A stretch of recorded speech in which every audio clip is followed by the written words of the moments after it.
Yeah, I've got a total of 6.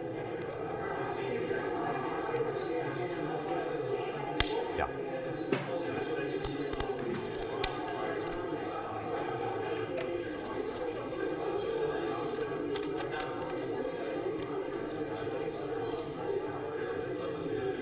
Is this a 3-member board?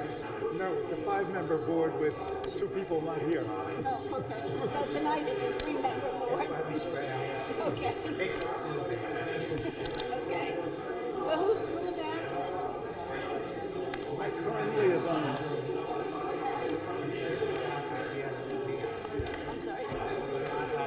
I only brought the new ones. He's sick, he was at home. Okay, thank you. And you're going to Recording in progress. For the first one, yes. the second one too? The second one also? No, I will explain. Okay.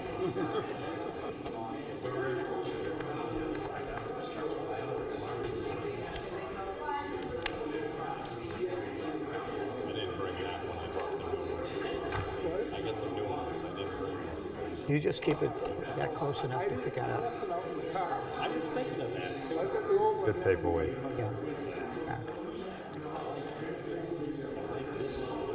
Because Jim told me that, there's probably gonna be 2 of you in here. And use your transfer station voice. Speak No, up. because you're going to have to be loud to get Yeah. over them. I'm waiting right till 7:30. Well, he's going by the clock out back. I have 7:29. Okay.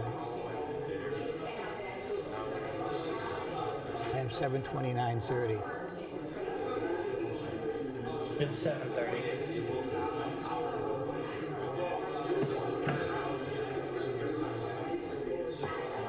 Tell me when I can holler.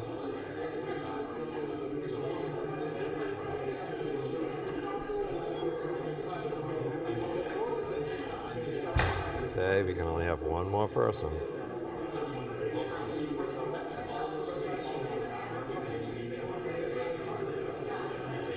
You ready?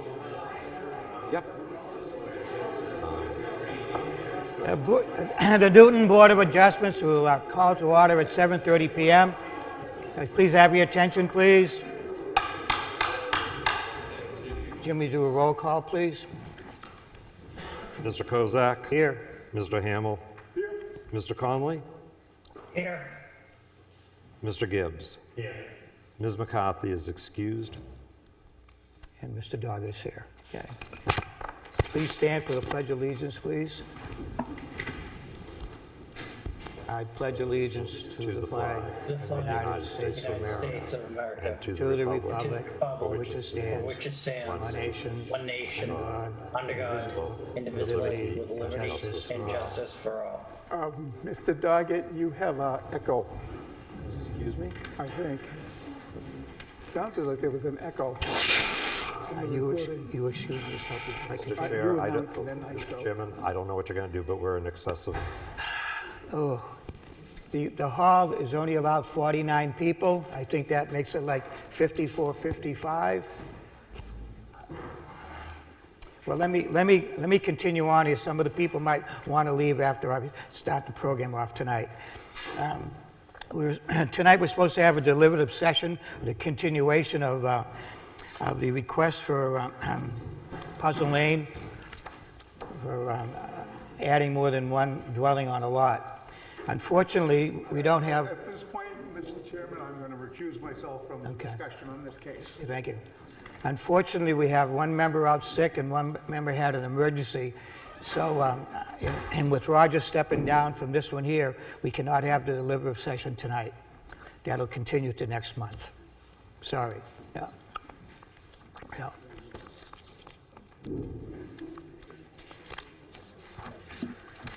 Like to return. Okay. Tommy, you all set? Okay, nobody got up and left. Okay.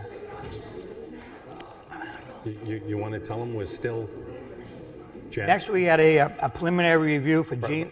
Frank, Sorry. how's it going? Okay, Frank. You want to tell them we're still talking on 125.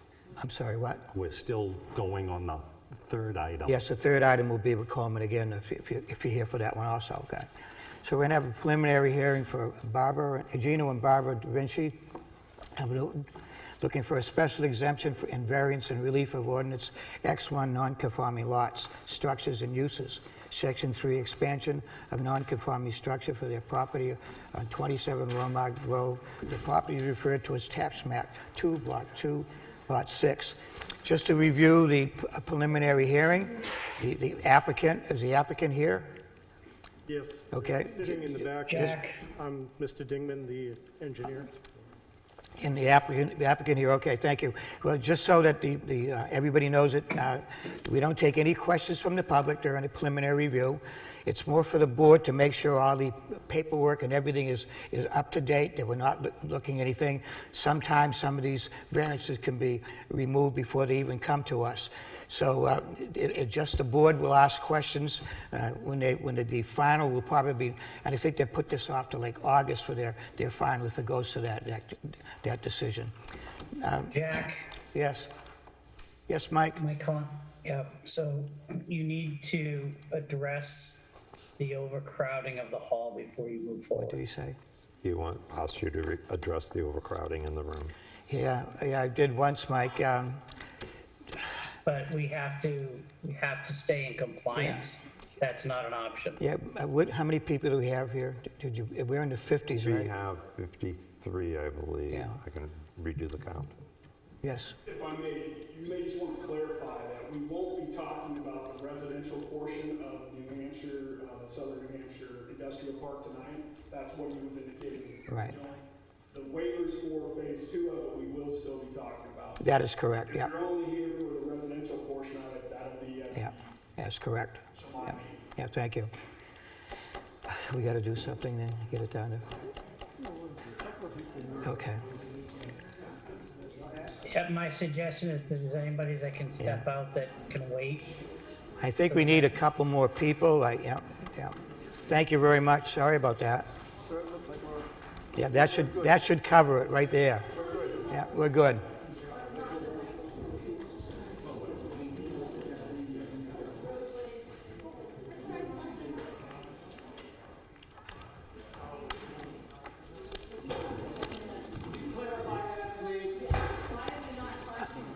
What was your question, sir? I don't understand what this gentleman just said. Could you clarify that, please? There were two hearings tonight for 125 Development. The one that we just postponed because it was in the middle of a deliberative session last month. We couldn't make a decision, so we postponed that deliberation till this month. But now we don't have enough bodies up here. We have to have at least 3 members, and one of them will step down during that hearing. So we got to bypass this one till next month. But the other one for phase 2 is coming up after this one here. Just paraphrase phase 2. It's the commercial development that's mostly close to 108. Yeah. Okay. Okay. Is that a variance on poor drainage and filling in the poor drainage? I'm sorry, I can't hear you, ma'am. Is that regarding filling in poor drainage areas for a roadway into the property from 108? Yes. Yeah, okay. We've had enough people leave. If you people would like to stay and sit down, it's up to you, okay? And you represent the applicant, sir? Yes. Okay. You get his name? Yeah. Not yet, he hasn't. Repeat your name, please. Vernon Dingman.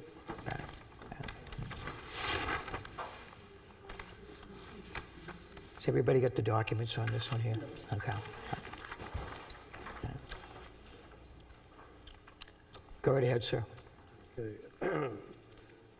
Gino and Barbara DiVecchia contacted me a while ago to Okay. get the proper state permits and so forth for them to put an addition onto their existing home on Wenmark's Road, which we did. We've gone through the whole state shoreline procedure. You should have a copy of the shoreline permit in the package that was submitted.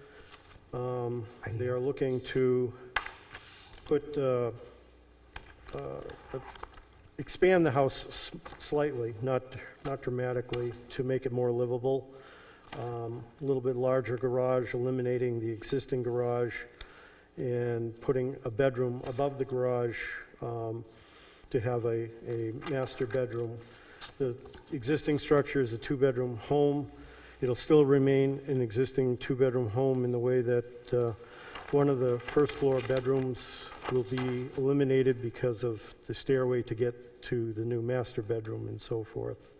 It'll reduce one of the bedrooms down to being basically a small home office at best. So the setbacks and so forth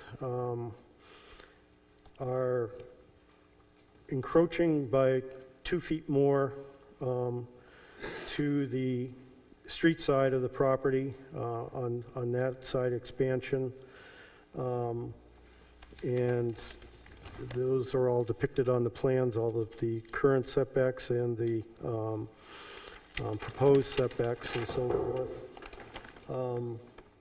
Not a dramatic increase of anything, just trying to make it a more livable entity for themselves for the now and the future. The main reason why we're here, 1957 lot, pre-existing, non-conforming, on a private street. Wenmark is still a private street. Basically the building inspector, because we are making improvements to a, like I say, pre-existing non-conforming structure, requires us to come here for that portion being special exception as far as pre-existing non-conforming. The 2 feet closer to the center line of the street kicks us into the variance requested and so forth. So that's basically the technical reasons why we're here, to my best understanding. So the existing garage is here on the plans, that's what's coming down? Yes. Okay. And the size of the garage over here where it says pavement drive over to the right of that as I'm looking at, that's the garage, the new one? Yeah, actually, the existing garage enters from the side. They want to make it more applicable to come straight in off the street now. That's the, New. no, okay, just, all right. Okay. Any questions from the board members? I've got a few. So, looking at the plan, Yes. you're saying you're increasing the front, you're going closer to the road by 2 feet. Right. The hashed section along the back of the existing garage, all the way across there, is that 2-foot expansion, yes. And in terms of the wetlands, you're taking down a equal square footage of the deck On the front side, yeah. To get the shoreline permit, we were actually trying to improve, by shoreline standards, the conformity of this lot by removing a portion of the deck out front, which is within the shoreline primary zone, and then, them allowing us to use that square footage on the backside, which is furthest from the water. Like you said, we're by shoreline standards, we're actually making the lot more conforming. But you're also, the other hash part of the house, the actual square footage of the house is going to increase also? Yes, slightly, yes. Yeah, I think we need to know what that is. Okay, sure, I can provide exact square footages, yes. The other thing we would need is, currently on, you show that there's 18 feet between the lot line and the corner of the new addition. Correct. But you don't show what the distance is from the lot line to the existing corner of the house. I can provide that, that's no problem. Now, is the proposed new part of the house going to be over the septic? No, not at all. And that's why there's almost like a or an L-shaped cutout out of the, where they're replacing the landing. That'll be the new entryway.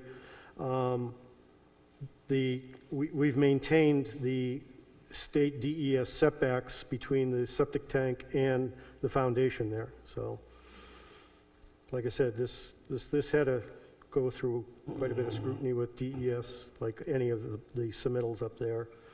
So setbacks and square footages and percentages of lot coverage, this still is conforming. I will provide, like I say, a total square footages difference. I can do it not only on the plan, but by submitting the worksheets for the shoreline plan. That also shows all the pluses and minuses to the application that DES did approve. Now, you show the distance from the proposed garage to the center line of the roadway. Yes, Now, I sort of just scaled it up. So the roadway is about 15 feet wide at that point? yes. That is... That's a private street, yes. Yep. The 60 that's next to the road, what does that represent? That's the distance, the property distance, how much frontage they have along the street. Frontage on the Yes, property, right. okay, yep.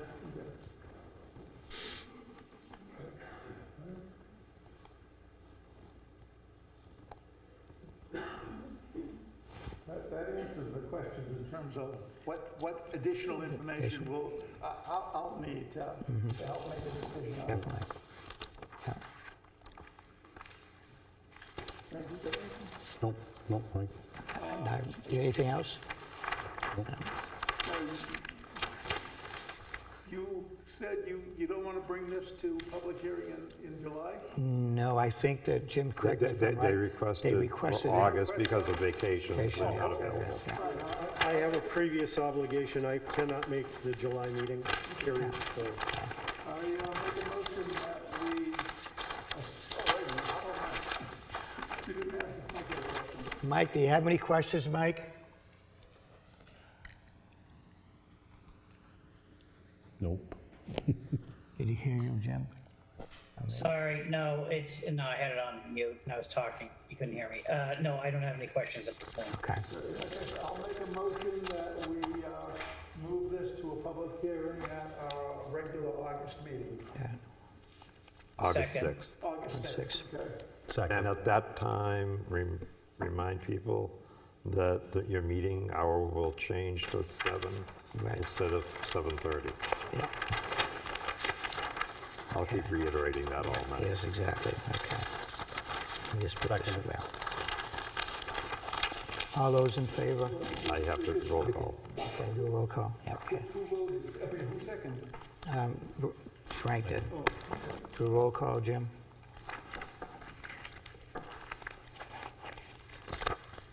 Mr. Gibbs? Yes. Mr. Hamel? Aye. Mr. Conley? Aye. Mr. Kozak? Aye. I will notice that for August 6th. Mr. Doggett, Yes. can you hear me? Move to take the jurisdiction and find the application complete. Okay. Well done. Okay, nothing to second. Mike, something else? Mr. Conley, did you have a question? Yeah, so regarding the new time, have we posted that to allow others on our website as they're going on there to see the new time already? I just haven't checked lately. I apologize, you asked if I had posted this on the website already? No, the new time, as we start to talk about August and July. After this evening, I will be, yes. Okay, Actually, I'm going to put it up as a bullet item at the top of the page. okay.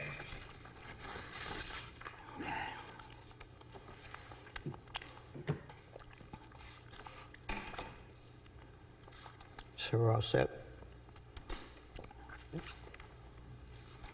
close the review at 7:47.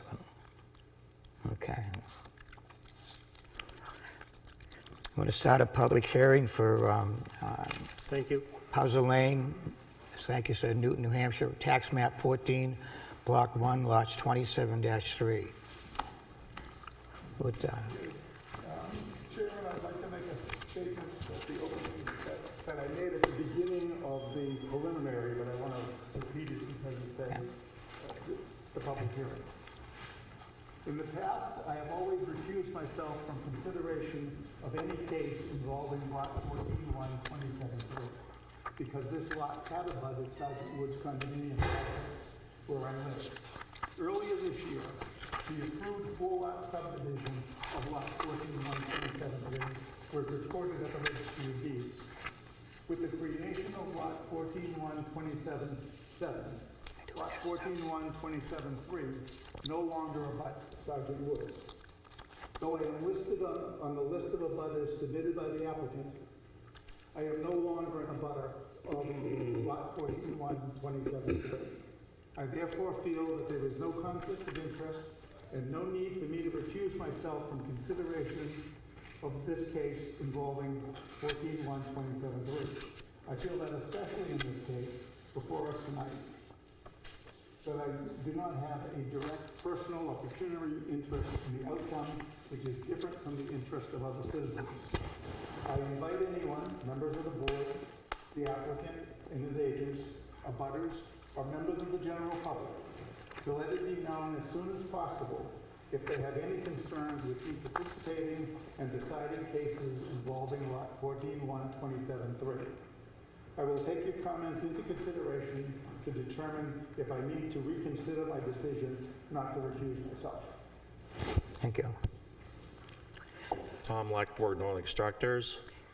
Tom, I got a couple of things I want to outline how a public hearing, yours, If you want to comment on my... I want to object, yes. I'm sorry, go ahead. Yes, because we're splitting the industrial park up now, apparently, so we object to the fact that the park is still the park as a whole.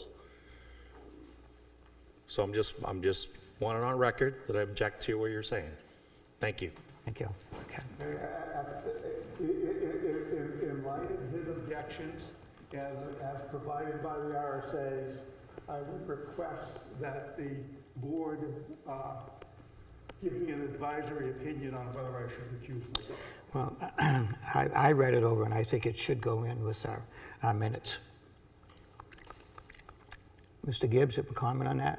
Yeah, I agree with you. I don't understand what you said, I said I think it's important to put that in with our minutes. but I'm asking for a vote of the board Yeah. of should I recuse myself? On this one here, no, definitely not. No, I'm sorry. No. No. Oh, Mr. Conlon?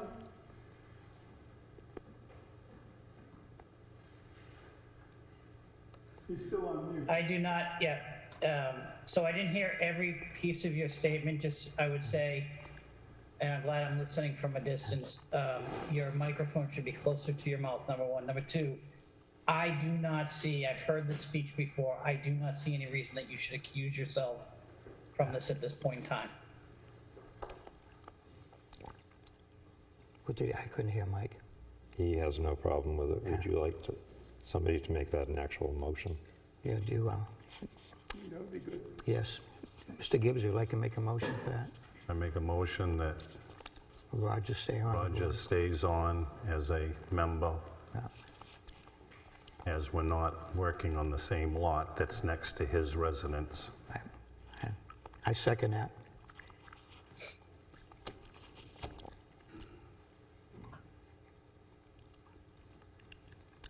You want to take a roll call vote, Jim? Okay. Mr. Gibbs? Aye. Mr. Conley? Aye. Mr. Kozak? Aye. Okay. Mr. Hamel? I'm abstaining from the vote.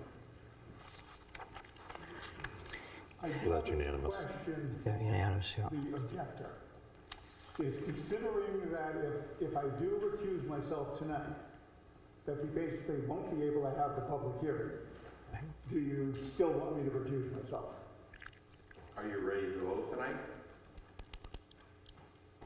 I mean, either I hear the case or I don't. It's either you withdraw your... You can't vote tonight, right, because you don't have a quorum, correct? No, they can vote, they have a If I quorum. stay on the board, we can vote. All right, stay on the board for tonight, and we'll have this argument a different day. Well, There is no argument. Get something done. There is, I want to make it clear to you that it is possible, if you're not objecting to me recusing myself, and I choose to stay here, we may vote tonight. And we can, so I want your position to be clear on the record. Okay, that's how you, since the lack of people here tonight, I still objected to what you said, because you're splitting hairs on the property. Still I should have read this, okay. Because of separate pieces at this point, I understand where you're coming from and what you're doing, but I would like you to proceed tonight, because I'd rather not wait another month. Can I have the gentleman that's speaking go to the microphone, please? Mike can't hear you. Sorry, Mike, I apologize. So No, what it's so I would like to do is move forward. I don't want to go another month, another month, another month. So I'm gonna let Roger sit. I will, retract my objection so that we possibly have enough people here to do the job. Okay, thank you. Understood? Thank you, Mike. Understood. Thank you. We all set to proceed, hang on. I just want to go over the policy for having a public hearing. Jim, would you read a brief statement of what we're here tonight for? This here, okay? Hold on a second. Yeah.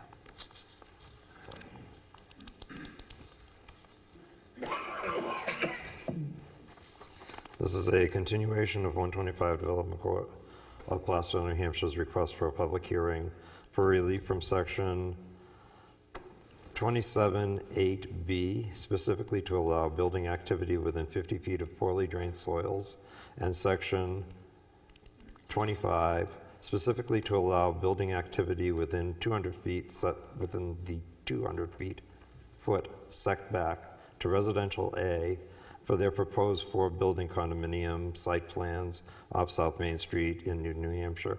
The property is referenced as tax map 14, block 1, lot 27-3. Just to give you a brief outline of how this process takes place. Okay, the petition will present to the board and to the audience, and then the board members may ask them questions. There'll be testimony from those in favor, testimony for those who oppose, and also rebuttals. Rebuttals from other residents, but also from the applicants. Okay?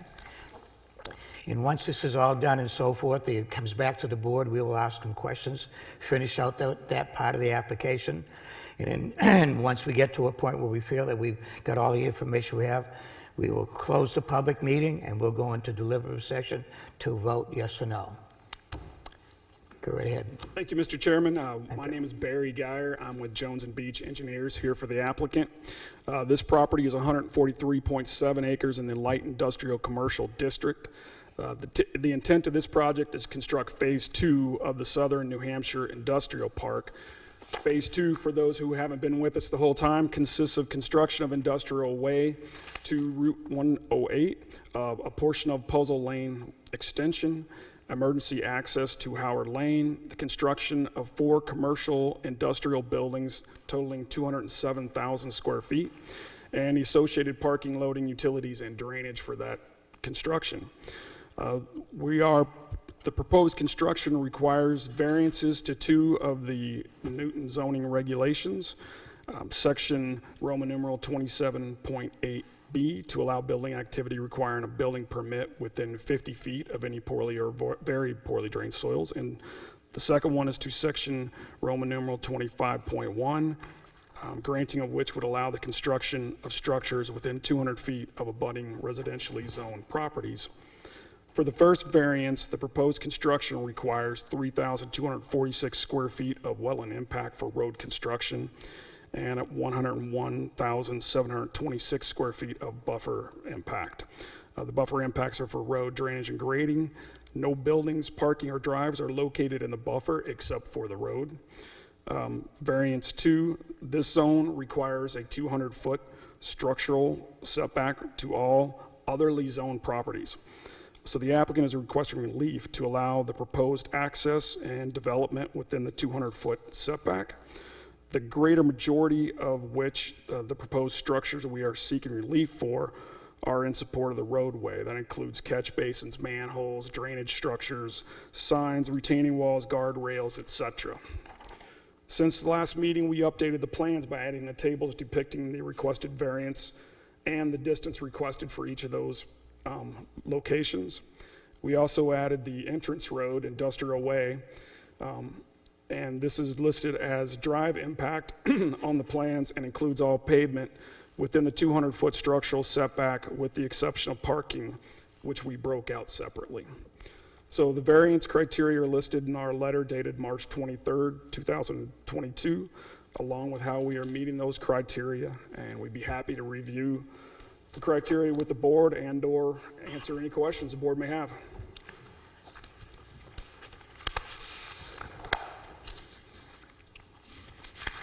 Is the list of all the variances on there? Okay, there's all. I think it is. It's supposed to be, yeah. Yeah, okay, yeah.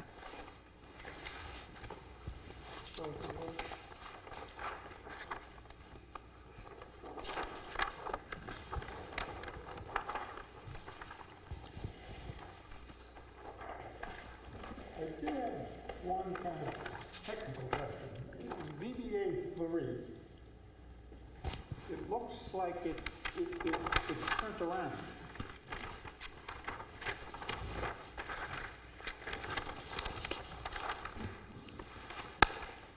Compared to The north arrow did not get rotated. I apologize for that, but Route 108 is on the left side of the sheet. Okay, so that's just Yeah, to fit it more easily on the sheet, we rotated that viewport.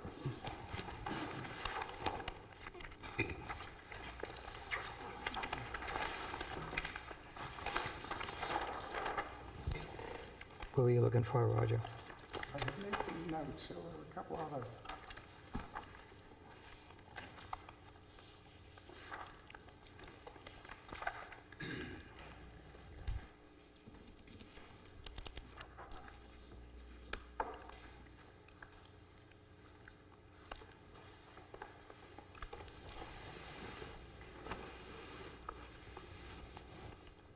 Which one is this here?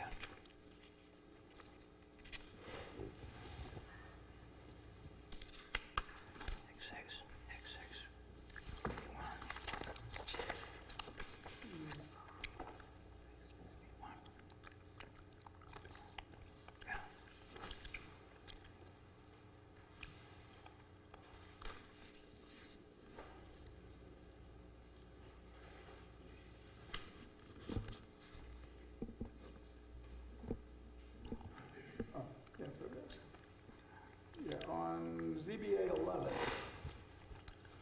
in the list of the areas, the wetland impact number 4 is missing from Pleasant. We will fix that. Where are you looking, Roger? This one Okay. ain't there. All right. It is listed in the overall It is. on That's 2, how yeah. I knew it all. Okay. All right.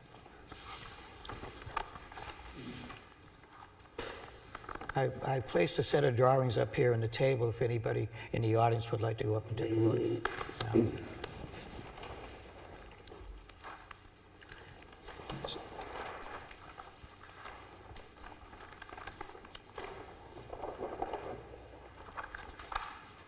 You know what bothers the hell out of me, Roger, is look at the variance distances. Yeah, well, we should address them to him. Yeah. Yeah, some of the variances on the, this is on, what, ZBA 2. ZBA 2, to me are kind of scary. I'm looking at, 95 feet, 194, 80, 197, 187, 160. Wow, that's, If I may, Yeah. a lot of those are for the road entrance. So we have a 50-foot wide entrance to get our road in. So between that, and the retaining walls that have to be installed, those are the required, I mean, we only have 50 feet, where we're supposed to have 200 feet on either side, right? So those are the variants required to access the property. I'm not so concerned about the structural variances that you're asking for the area that the lot is 50 feet wide. Because like you said, clearly in order to develop the lot at all, you're going to need relief. Correct. My concern is after you hang a right going up Industrial Way, then, I mean, there is, to me, no reason why you can't stay out of the wetlands, but get much further away from the lot line. I mean, that part of the relief that you're asking for seems to be not necessary to develop the lot. We would obviously disagree. If we move that road further to the northwest, it is going to have additional wetland impacts, one. There's just no way around it. There's going to be additional buffer impacts as well. We do, to the extent possible, maintain that 50-foot no-cut, no-disturb area, and we have all of our development outside of that. Yeah, but not only is there a 50-foot no-cut area, there's a 200-foot structural setback. We understand. And that you basically put the entire road in. there is a limit to how far we can push that and how much unusable property that creates. There is we have to have so much square footage in order to pay for the improvements. So by moving that an extra 150 feet away from that, then it wouldn't be economically feasible. And that is part of the variance criteria that has to be looked at as well. And you're talking about the entrance road, which I still disagree. No, I'm not talking about the, I'm talking Well, about that is, not the first right, no, going when it's 50 feet wide. I agree. I'm not gonna, Understood, but that's still part of the entrance roadway. That's still part of Industrial Way. but you're asking for, from what I can see, much more relief than would be necessary. I guess that's your opinion. That we disagree with that. To push it off more would reduce the amount of developable area and leave. We believe that by leaving that 50-foot no-cut buffer, you're providing what the town is looking for. No, I disagree that's, they're looking for the intent of the ordinance is to provide separation of the residential or even from the commercial zones from the light industrial. And that separation is not just 50 feet, it's 200 feet. And granted, you need to have relief in some areas, but I don't think you're entitled to, disregard the 200-foot setback. Also, and much like what you're asking for in the wetland buffer zones. I mean, that buffer zone is there to protect the wetlands. And though you're proposing to have a lot of work done in that buffer zone is there so that when work is going on, the wetlands aren't impacted. But by doing all of this work in the buffer zone, you're potentially doing harmful effects to the wetlands.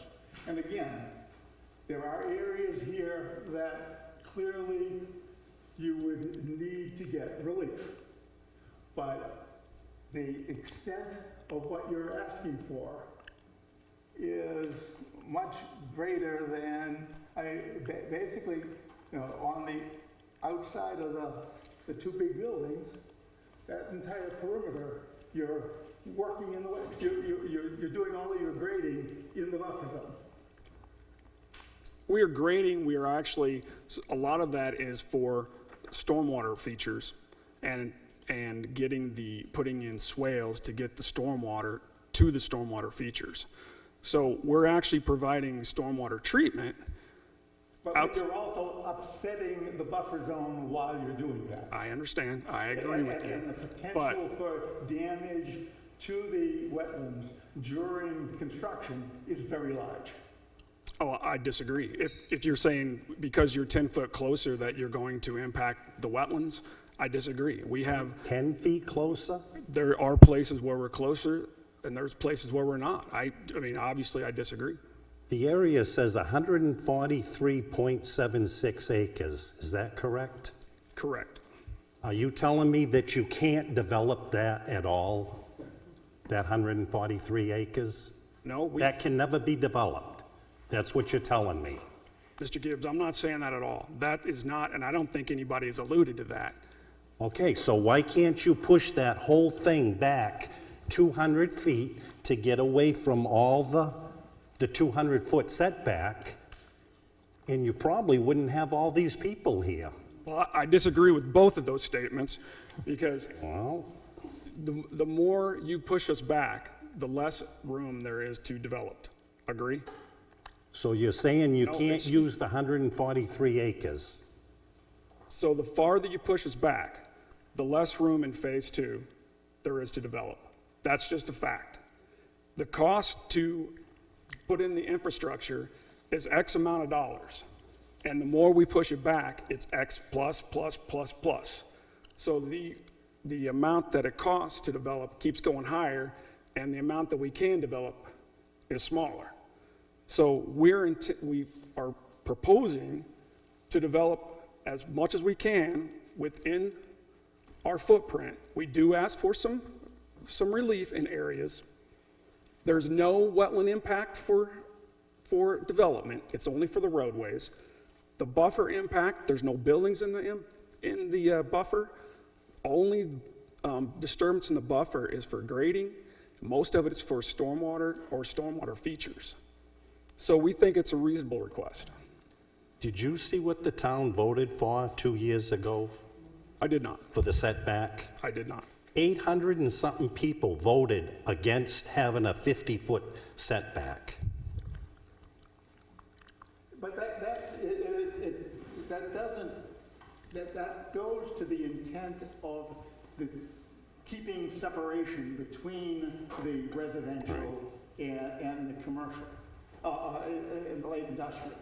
But also, I mean, if we still, our job here is to see that in special circumstances of the land, like especially in that area where it's 50 feet wide, yes, you can get relief.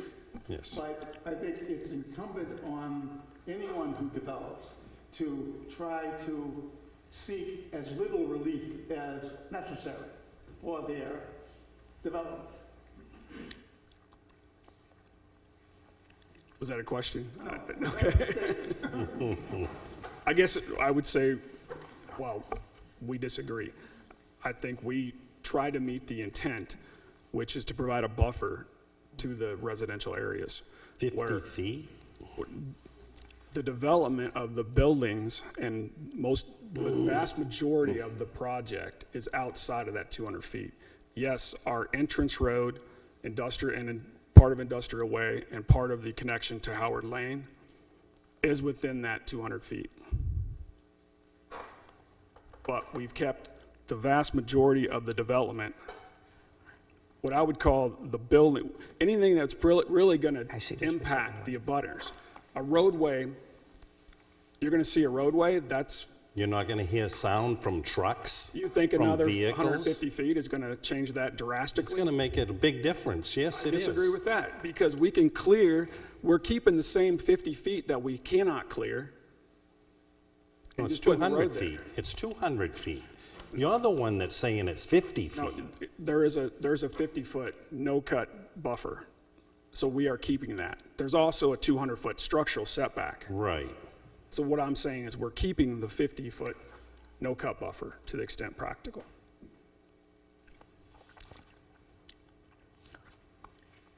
Here's the issue that I have. You know, in most of our projects we work on ask for variances. There's 1 or 2, 3 variances. So what you're asking for is to, you've got 2 different areas, XXV11 and XXV1, and they both cover many variances. Yeah. So it's very difficult, at least for me, and because my plans are over there, I put them on the table there, to go through here and try to picturize every one of these variances and what is the impact on wetlands and what is the impact on structure. Very difficult. You know? That's just my comment about looking at the plans.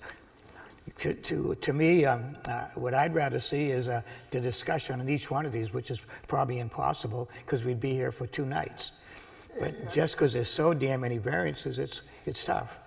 And really, I don't think that we can consider each area individually because I know we can. Because what happens is that in some circumstances, you know, a particular area may be entitled to a variance, but if the plan was different, that area wouldn't be. Yeah. So it's sort of, I think we need to look at it in its entirety. Look at all of the wetland buffer, not this spot might be okay, and you know, the wetland buffer impact to put the road in. Yeah, that probably, at least, but no, the road may need to move, so we really shouldn't, we need to vote on the entire plan. It's 2 things, not 29 plus 14. Right. Right. We don't want to have to go through. Well, I would say if there's specific locations or specific impacts, like if you didn't particularly care for structural impact number 1, then maybe that would be a discussion point. But I get, you know, to your point, especially when the wetland and the wetland impacts for the roadway, they're connected, so we can't construct the road or construct our entrance without impacting some wetland and wetland buffers. But I think we need to look at it as the entire plan, not each, you know, not the 14 wetland impacts and Yeah, I agree with you there, Roger. Yeah. Yeah. Yeah, unless the board had, like I said, unless you have specific instances where the applicant can go back and look at them and say, well, maybe we can make a change here. Where are the houses on Howard's Lane? there and there. There's Howard Inn. And it must be a variance for that, right? We included the Howard Lane impact under the drive. Yeah, Okay, yeah. yeah, because I mean, Those are the that's the two- house in the garage, right. I assume. Right, yeah, okay. I'm not sure which is which. And what's the variance request? Well, you're talking about, Yeah. And the road, it's all okay. of that. Yeah, okay, well, Page 1. pardon me? I'm looking at ZBA two only because you can sort of see the It's, whole. yeah, it's the easiest one. DBA 2, yeah, that one there, yeah. I was looking at the same picture, but well, yours was much bigger. Well, Yeah, yep, yep, okay, highlighted the 200 foot in red. right. So that I could see it better. That's the 200 foot Pardon me? setback. Check with Mike. Yep. Mike, you have any questions, Mike? Is he He's on? on mute still. Is he on mute? Yes, he is. Sorry, I was on mute. Can you hear me? We can hear you now. Any questions, Mike? No, I've been following it. I think right now I'm good. Okay. Where do we go from here, gentlemen? Want to turn it over to the public? We got the next thing to do. Okay. We're going to turn it, you have anything else? Okay. We're going to turn it over to the public. If anybody would like to speak for it. This is for, This is 4, okay. No, no, no. Is there anybody out there that's against the project? Would you like to speak? Please give your name and address, please.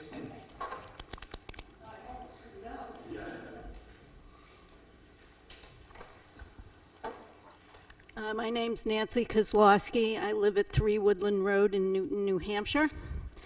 I know that past performance is no guarantee of future results. However, if you look at Tax Map 1427-4, you will see that the filling that he's done with 125 Development has done to remediate wetland issues has caused issues for surrounding neighbors. There's 11 feet of fill used on that parcel to bring the grade up. I'd like to know how much they're going to raise the grade on this proposed road. Can they answer me?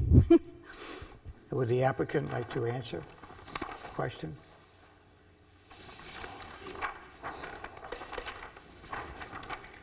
Roger, what you got for your line?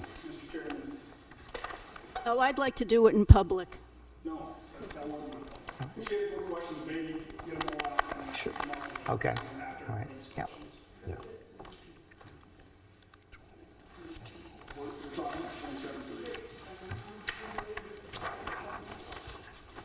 Okay, so we've had issues with 27.4 that I think will repeat themselves in 27.3, and I hope that the board will look at setbacks as in the 200 feet and the 50 feet of not as feasible, but as a definite, we can't touch that 50 feet.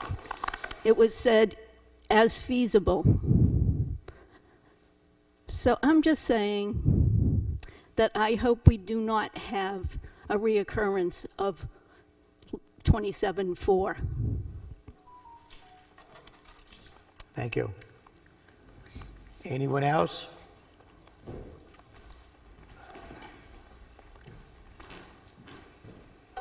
Please give your name and address, please. Excuse me. My name is Dan Sweeney, 11 Howard Lane. We've gone through this for years now, and it's the same situation. They want something that they shouldn't get. We've had at least 2 elections in the last 6 years about the 200-foot setbacks. There's 180 acres back there. If they can't take that plan and move that back a couple hundred feet to keep away from our yards, that's a good idea. These guys don't live in town. I don't give a shit where they live. They don't live in town. We live in town. We want 200 feet. The town says 200 feet. Anybody can draw a line on a map. It's a piece of cake, piece of crane. Even you could do it. And just move it back. Play by the rules, get in back, and stay out of our hair. It's like every year. It's almost like, it's like the cost of living in town, dealing with these guys. We've been here like 10 years, 11 years. This is the 3rd iteration of I'm not going to use a French word. So it's always something that they want, something that they don't deserve to get. And another thing is too, who's gone to the planning board with this already? I mean, hey, who knows what this plan really is? Has anybody been to the planning board? We don't know. So I can say is this: we're against it. Everybody I've ever talked to in town is for the 200-foot setbacks. And really, that's really all I can say. And I'll be back up here again if I have to. Thank you very much. Thank you. Anyone else?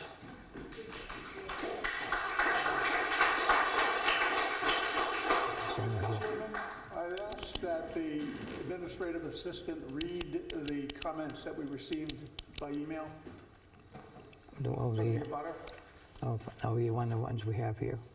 I can, Mr. Chair. Yeah. Would you let the live people talk first? Yeah, okay. That was actually going to be, my first question to the board is, did you guys have an opportunity to read what some abutters may have sent to you prior to tonight's meeting? As far as, We really had an opportunity, and I just asked that that be read into the record tonight so that the rest of the people will hear. I would like to hold my question till that happens. okay. That's the one we got from the guy in, Go ahead. in Plastow. You all have copies of this. Yeah, I have to do with mine. Mr. Chairman, this is from Thomas Alberti. Greetings, Newton Board of Appeals members. I apologize that I will not be able to attend tonight's Zoning Board of Adjustment meeting this evening. My name is Tom Alberti, and I reside at 2 Ridgewood Road in Plastow, and abutter to lot 27-3. Our home is a member of the Greenfield Hill Estates HOA.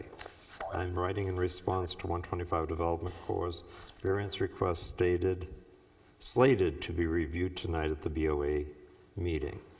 I am writing to point out that his requests do not meet the 5 standards and recommend that they not be legally granted. I am providing responses to each standard. Standard 1, the variance is not contrary to the public interest such that it would alter the essential character of the neighborhood or threaten the public health, safety, or welfare.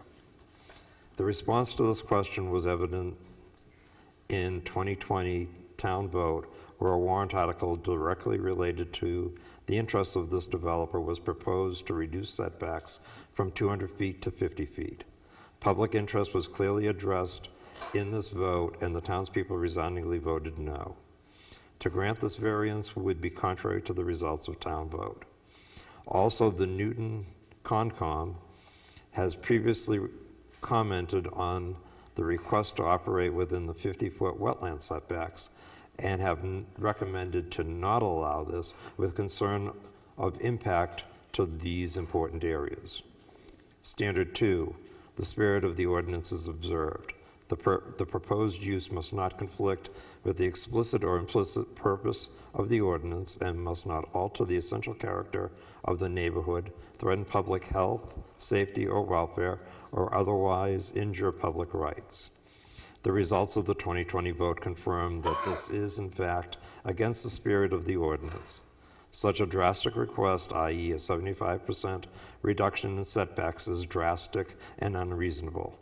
I will also note that setbacks are not just about distance, as the requester has noted, but include reasonable characteristics to designate an agreeable setback.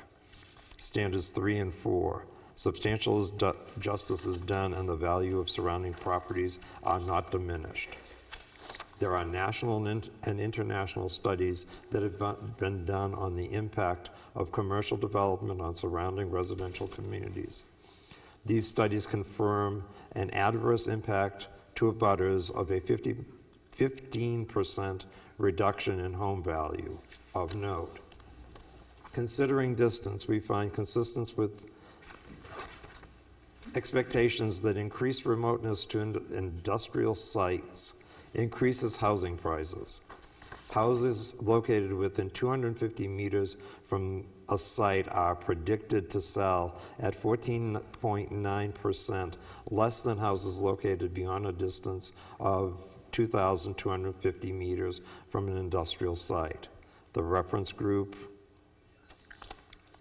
Cretus Paribus. The rights of the requester do not supersede the rights of established taxpaying citizens, such as to cause harm and financial penalty. The financial impact will diminish residential property valuations in the millions of dollars when looked at collectively. For reference, see the impact of commercial development on surrounding property values by John A. Wiley, PhD, Associate Professor, Department of Real Estate, J. Mac Robinson College of Business, Georgia State University. I'm not going to read the email addresses. And article measuring the external effects of commercial land use on residential land value, a case study of Seoul. I assume that's Korea.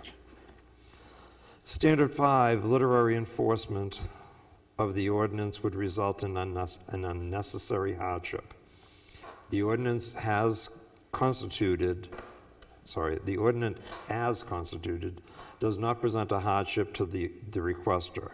The vast acreage allows for the company to develop within the rules, regulations, ordinances, and laws. The requester's desire to maximize the size, type, and scope of the proposed structures are simply intended to maximize his personal financial gain, should not be confused with the actual hardship, as the ordinance is not in place to assist with maximization of profits. Thank you for your careful consideration of this matter. Sincerely, Tom Alberti. Was there a gentleman who wanted to speak? Okay. Please state your name and address, sir. My name is James Andrade. I reside at 4 Ridgewood Road. So I'm a neighbor of Tom Alberti, who sent that email, and I don't know that there's anything more than that needs to be said. Are you from Plastow, sir? I am. Okay, all right. Yeah, Ridgewood Road, Plastow. So, and just to back that up, we've got a couple of instances of homes being sold along Ridgewood, which directly abuts this property, whose sales have failed due to the oncoming buyer backing out because of the project. So it's actually happening to us already. So I just wanted to bring that to the board's attention as well. You know, outside of the site pollution, noise pollution, smell, taste, whatever else these companies are going to bring to us, I've got no problem with Coleman McDonough making a profit off of his land, but do it within the boundaries of the rules and regulations of the city. That's all. Thank you.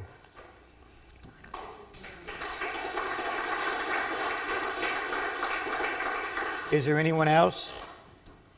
Okay, sir. No. State your name and address, please, sir. Yeah. My name's Robert Lavelle. I live at 9 Hemlock Drive. And this is my opinion, of course, but I think some perspective needs to be taken on how this project is being presented to the board. You hear phrases like pushback. The request shows a project-centric mindset. Thus, the false notion of the board, quote, pushing back on their plans versus actually what's happening is the developer is asking for additional areas in an existing legitimate setback, whether it's for wetlands or homes, is not appropriate. Thank you. Thank you. Sir.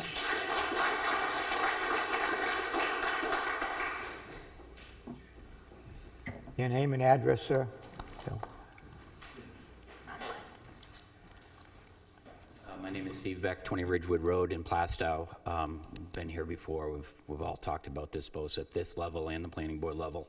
I think the key thing, and it was alluded to in Mr. Alberti's letter, is that it is the board's duty to make sure that every one of these variances requested fits the standard. He cited well what the standards are, and it is your job to make sure that these variance requests fit the standards. It is, I think, a lot of people in this room's belief that they don't fit the standards. So I just wanted to remind you of your duty to make sure that they fit the standards, and that the townspeople of Newton voted to keep these setbacks the way they are. Thank you. Thank you.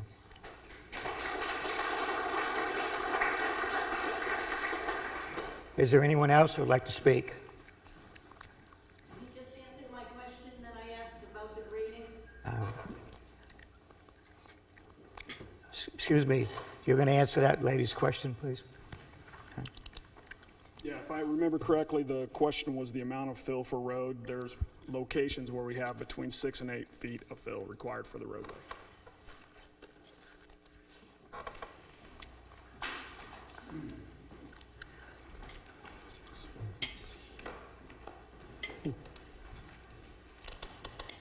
Nancy Kozlowski, 3 Woodland Road, Newton.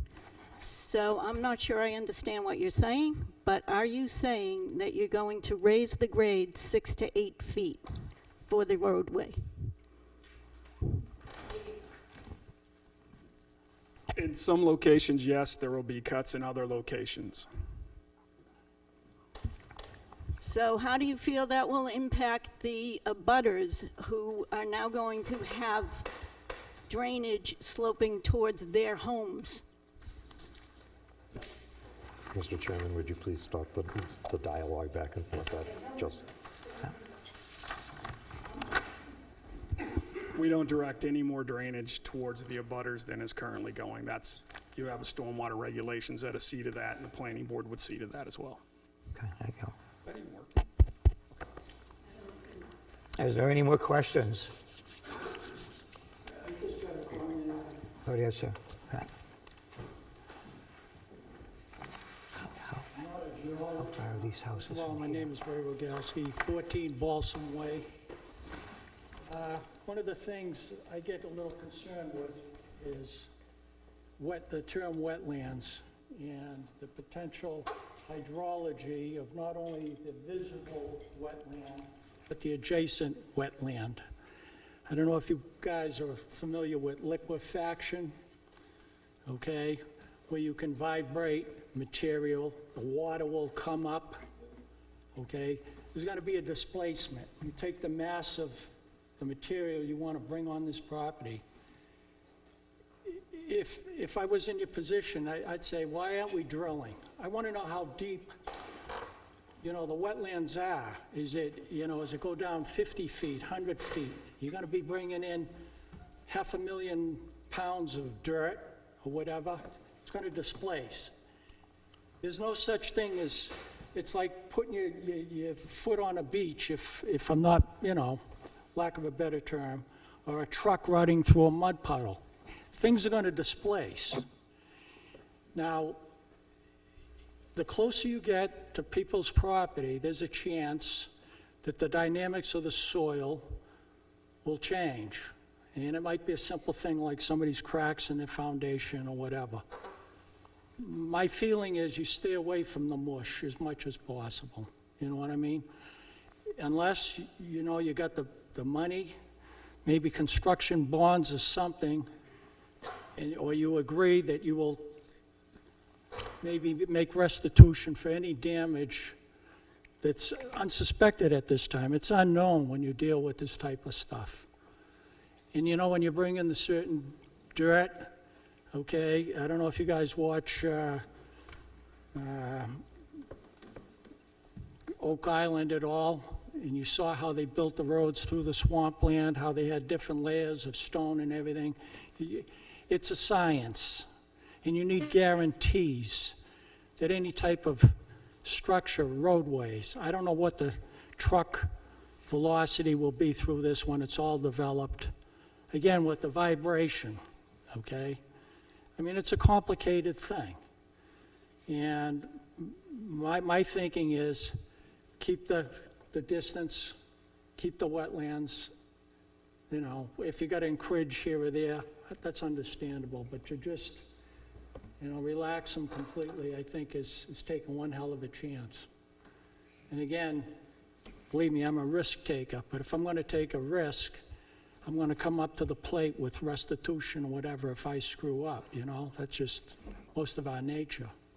So just something to think about. I'm not saying you should do it, not do it, but I'm just trying to think about it a little bit. And these guys too, if they got the extra land, push it.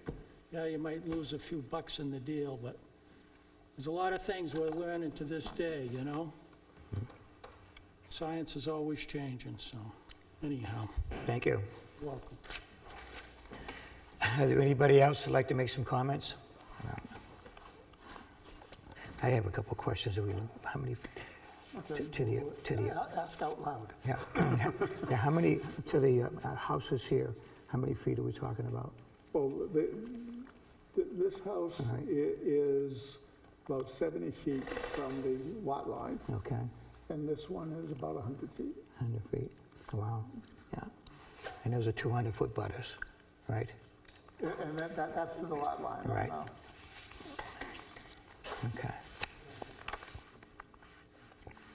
And these are the only homes that get affected right here. This one here, okay, yeah, 1, 2, all right. And even this back here, okay. All right. I'm just taking a look and see the homes that are definitely affected by the 200-foot buffer zone. And there's several homes. Okay.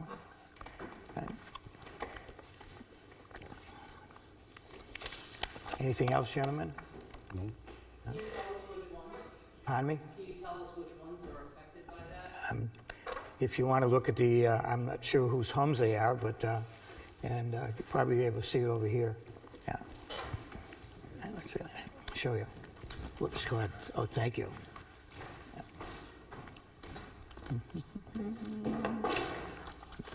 Let's see what they are. Okay, the homes that are, that's not the best one to look at, I don't think. I don't know whose homes these are. Boom.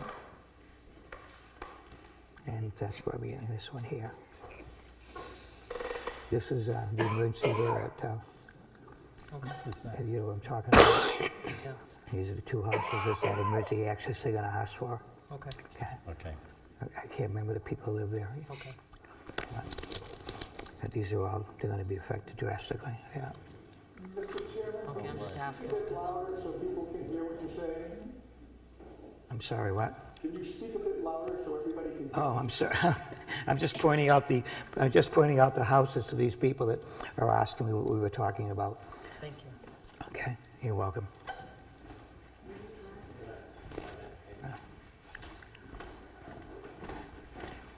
So it says I was pointing out to the couples that's up, there's several houses that get affected by that 200-foot setback. It's not a radio. I'm used to it. I know, I understood. Thank you, yeah. Anything else, gentlemen? Covered what I needed to cover. No, Close the public hearing and go for a vote. Sounds good to me. Okay. You may ask the applicant if they have any final words. Does the applicant have anything else to say? Or? Yeah, after hearing the input from the board, we would ask for a continuance to maybe look at a few of these issues and see if we can't resolve some of them.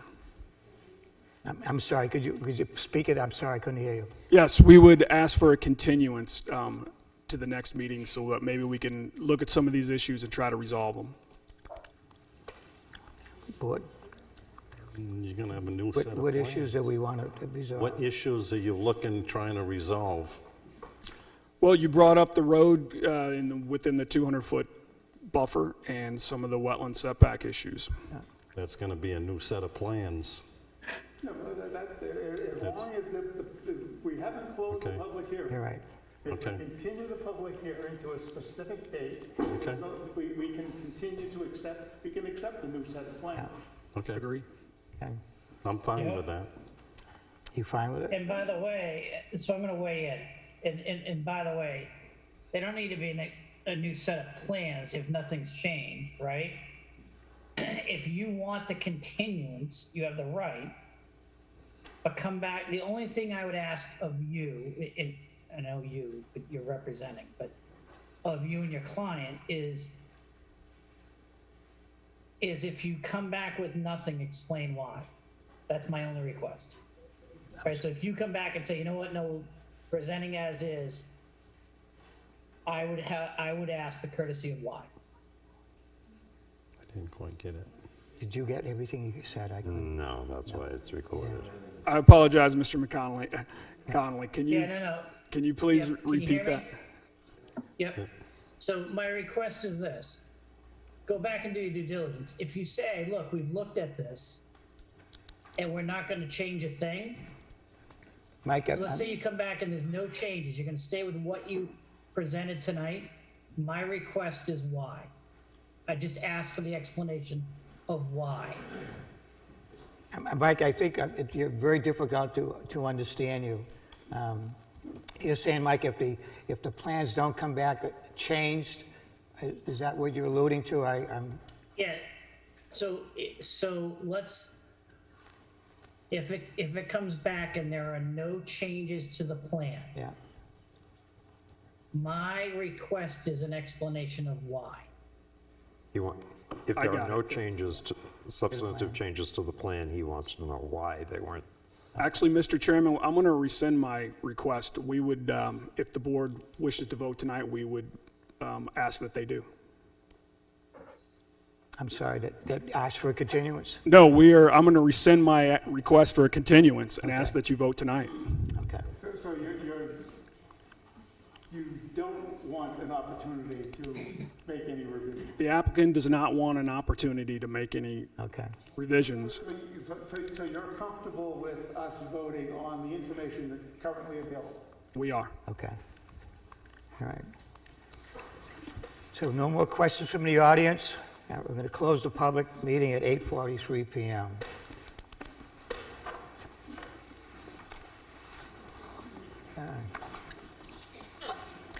Well, these are the places that bother me. Right. Try to speak aloud so everybody can hear. Yeah. These are the homes that are really are deeply affected. Right. 1, 2, what?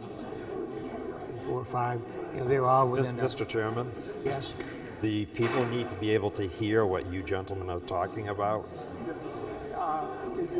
Well, I was just going to say you may want to call a recess. Yeah. Because you can't huddle and deliberate. Excuse me? A bunch of people leaving. If you are, please quiet it down because we're trying to deliberate. We hope to vote on this in a little while.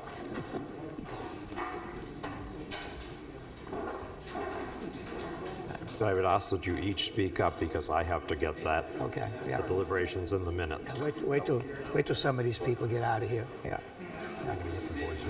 Yeah, go right ahead. Yeah. Why don't you actually announce that? A 5-minute recess for. Okay. Yeah. We're gonna. Oh God. We're gonna take a 5-minute recess in case anybody. Microphone's not No, I know it. I'm used to the dump. Yeah. What do you think, Roger? I think I will talk when we get back in the session. Okay. All right.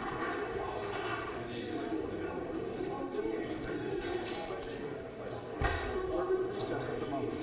You're in recess? Yeah. You guys going to vote tonight? So we may. We may. Yeah.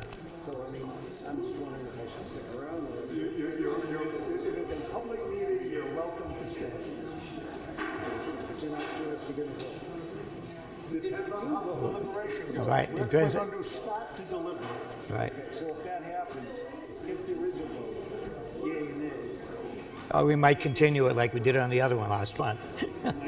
we continued one last month because we couldn't come up with an answer. Yeah. No.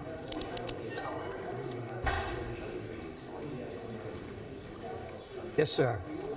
Here's what we had to put up with in my backyard for 4 years because of these jokers. Now, where is this at, sir? It's on 35 Woodland Road and Sergeant Woods. This is what ran the runoff from 27-4. Are you shitting me? That happens in this case. Jesus Christ. Excuse my language. How do we find out how the vote goes? Is there Well, first of all, the first time you can stay here and watch us, and we will vote in public. It's all going to be done in public. Oh, okay. The next thing, Yeah, we're. probably in a few days, the recording will be on YouTube. Oh, yeah. Oh, okay. That sounds great. And thirdly, the minutes will be posted on the zoning board website. Okay. Very good. That's a good answer. That's a good 3 answers. Should be. Thank you, sir. The Newton zoning board website. The minutes get posted. The minutes get posted. Those take a while usually to get Yeah, posted. these are going to probably take 20, 30 hours. Do you ever see anybody complain like him? Yes, sir. Cell phone show about his backyard, et cetera, et cetera. I'm sorry, I can't hear you. The gentleman that just approached you 2 seconds Oh, ago. he showed me a picture of the water? Yes. Yeah. His yard is here, and it's behind his house. Wow. And my house is over here. And where you were Sergeant Woods? Yes, I am. Wow. Just as an FYI, you know, for what it's worth, I agree with 2 or 3 gentlemen who were and they stated, and there was no sense in me reiterating that. But for the life of me, I don't know why, this person continuously comes to Steve, how do you spell your last name? state in the town with a set, and consistently Okay, I've been spelling it V-E-T-C-H. Yeah, yes. is not what it was before. Yeah. Between the pollution, V-E-T-H-C, okay. trucks backing up to the dock that's in that development, just eliminated one of the problems, which was a car place that had a diner, which Those are up on the power website. on a car, which makes horrific noise. So all I'm saying is, I pray to God that you guys vote for Yeah, that's, We're going to do the best we can, sir. in addition to the people of the other towns Yeah. surrounding town. I'm gonna quiet them down, let's get going. you still want me to read We're going the response? to deliberate first. Right. Okay, we're going to You talk. guys just need to stay far enough apart, because what happens is your mics Okay. over, your mic picks up. Yeah, right. I can't. Okay, figure we'd out like to who's saying continue what. now. If we could quiet it down, please. Mr. Doggett, So what'd you, sorry. Mr. Conley? I'm sorry. So the microphones need two things. Well, one thing, I'm just gonna say one thing. Microphones need to be closer to the mouths because people that are online, it's hard sometimes to, and Jack, it's not a two-way radio, so I'm kidding with you. But take that little microphone and move it closer to your mouths when you speak because it is sometimes difficult for people that are online Okay. to pick up. I'm finding that, so I'm glad I'm here getting this version of it. Moved. Mr. Gibbs, can you move your microphone up? Chairman, was the public hearing closed officially? I did have one more question if it's possible. I didn't know if it was closed or not. Yes, it is. Yeah. Okay. So Roger, I had a question on this here. Is there any Sergeant Woods that are affected by this? No. Nothing in Sergeant Woods? Sergeant Woods is way over on the other Way side. over there, right, okay, all right. So it's all these homes that are right in this area here? Mhm. Okay. How would I do that down there? Okay. Yeah, Jack, if you look at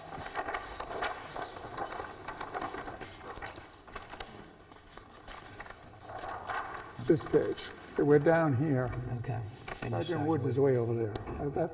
That's why I didn't recuse Right, myself. that's right, okay, that's right, because this is the area. Right, that's where the residential things are going. Okay, all right, that's what I thought, I just couldn't remember, okay. So there's about a half a dozen homes that are affected? Mm-hmm. Right, okay, all right. Let's see. How did I-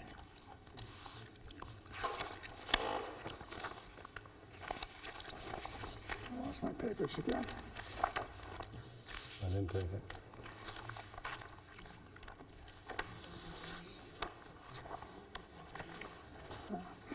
I found my papers.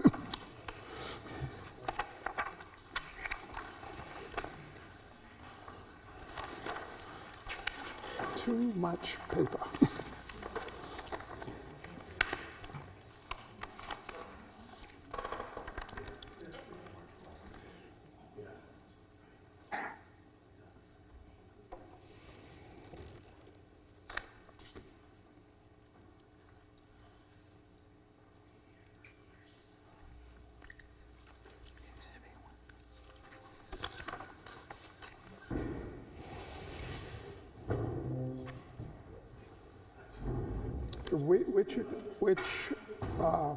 So which variance are we going to take up first?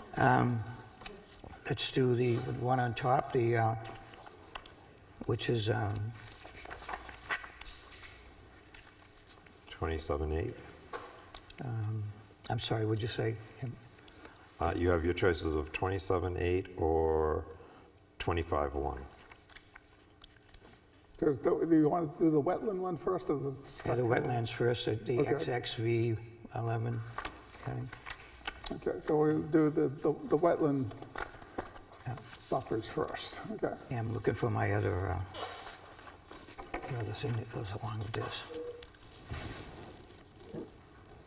Okay, that's the XXV, this is.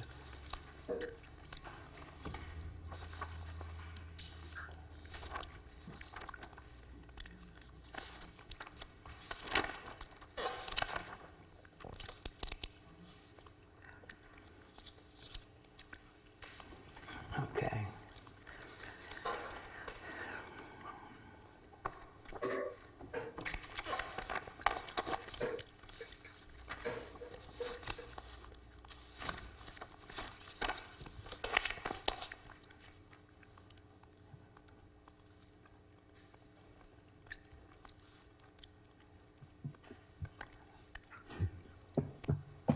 Pardon me?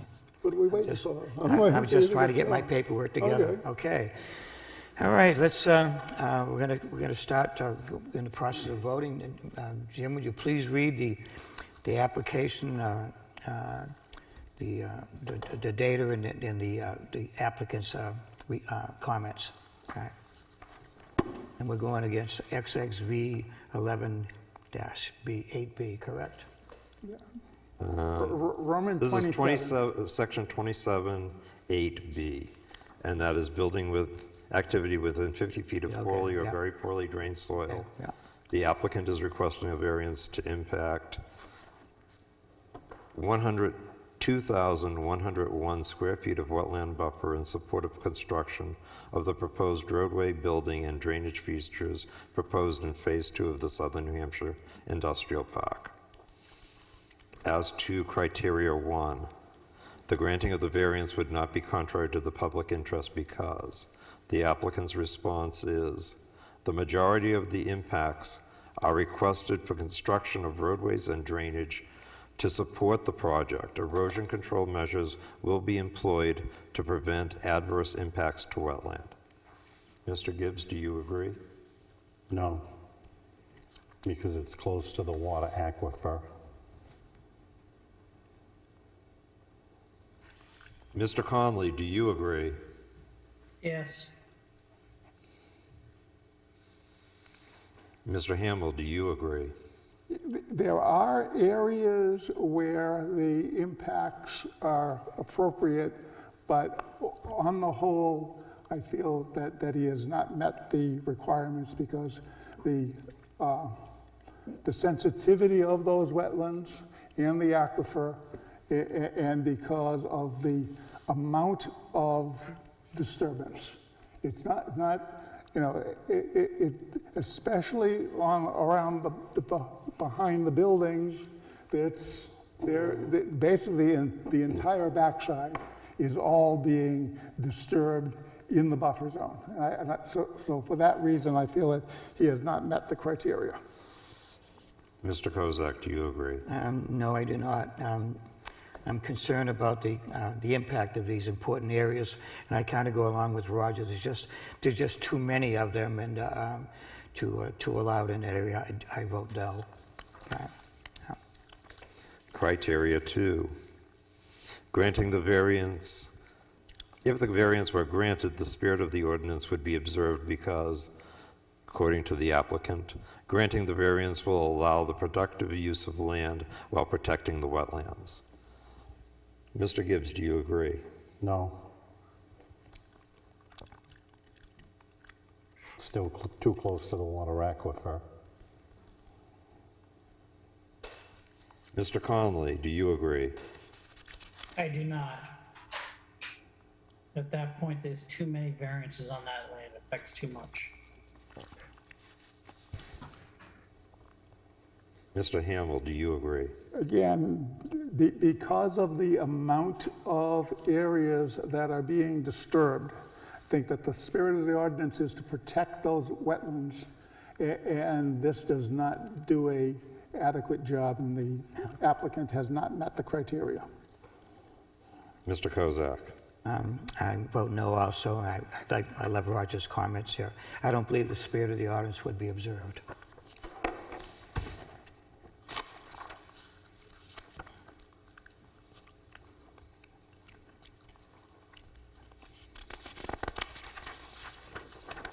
Criteria number 3. Granting the variance would do substantial justice because the applicant states granting the variance allows for productive use of land while protecting the wetlands. Mr. Gibbs, do you agree? No. The injustice is self-created because of the amount of the acreage that exists in the parcel.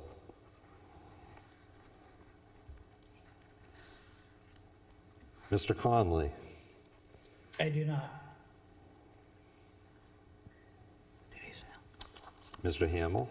Yeah, again, he has not met the criteria because though he says the wetlands are protected, they are basically going to be at risk.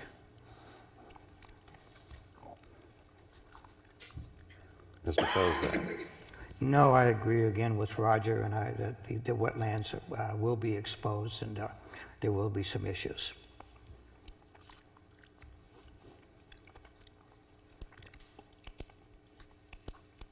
Criteria 4. If the variance were granted, the values of surrounding properties would not be diminished because the applicant's response is wetland buffer functions will be completed to degree practicable within the stormwater treatment features. Therefore, no diminution of the value of surrounding properties is anticipated. Mr. Gibbs, do you agree? No, I feel they would be diminished.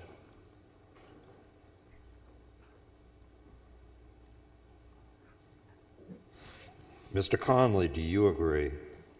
I do not.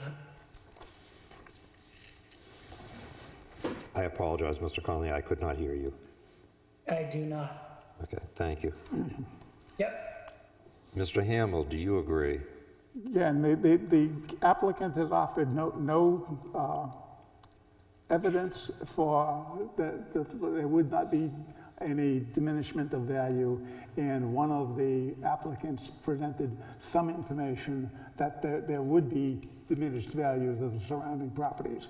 And for that reason, I believe that the applicant has not met the criteria.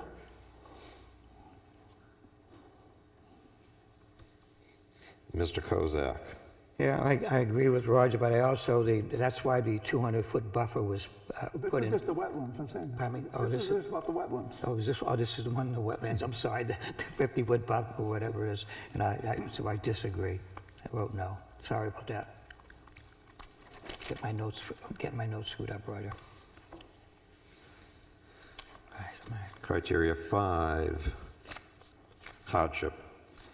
A, owing to special conditions of the property that distinguish it from other properties in the area, denial of the variance would result in unnecessary hardship because, item 1, no fair and substantial relationship exists between the general public purposes of the ordinance provision and the specific application of that provision to the property because wetland areas must be crossed in order to access the buildable portions of the lot.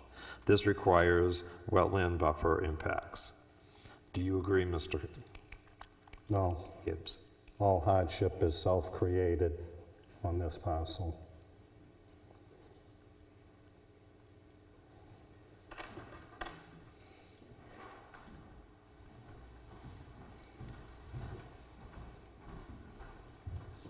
Mr. Conley, do you agree?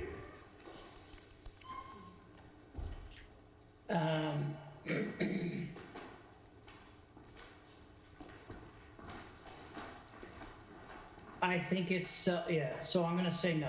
I'm gonna leave it there. I'm gonna say no. Okay. Mr. Hamel, do you agree? I think that some of the wetland impacts would be an unnecessary hardship, but I think if you look at them at the entire request, then there is many of them do not meet the criteria. So therefore, on the whole, he has not met the criteria.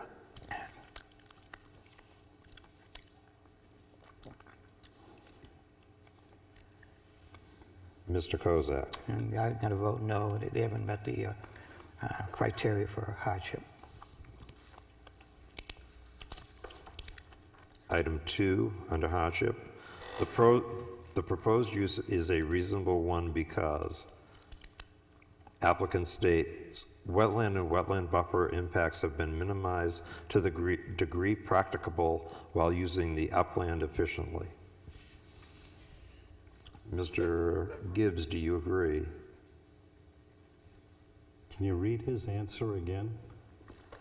Wetland and wetland buffer impacts have been minimized to the degree practicable while using the upland efficiently. No.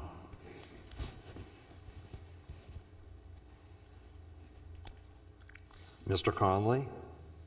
No. Mr. Hamel? No, he has not minimized the impacts. Mr. Kozak? No.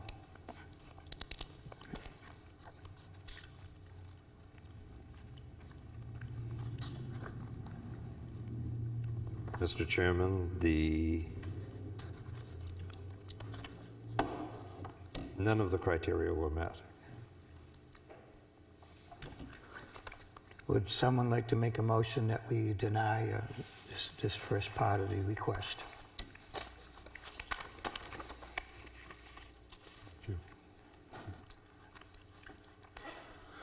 Okay, I'll make a motion that we deny the request for the variance from Section 27(8)B with the reasons for denial to be listed after we have the vote to deny. If you would like, I can simply list out the responses the way I would put them in the agenda and use that as the denial. Okay. As long you know, we definitely want the specifics of the comments for the reasons for the denial. Yes. Very good. Is there a second? Second. Second. I want to do a roll call vote, Jim. Mr. Gibbs? Aye. No. The motion is to deny, so if you Yes, want to yes, deny... Yes, okay, yes. Mr. Conley? We lost his Yes. picture. Okay. Mr. Hamel? Yes. Mr. Kozak? Aye.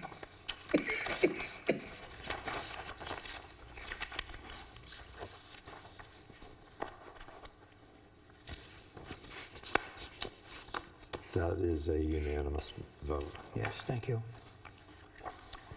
Move on to Section XIV.1.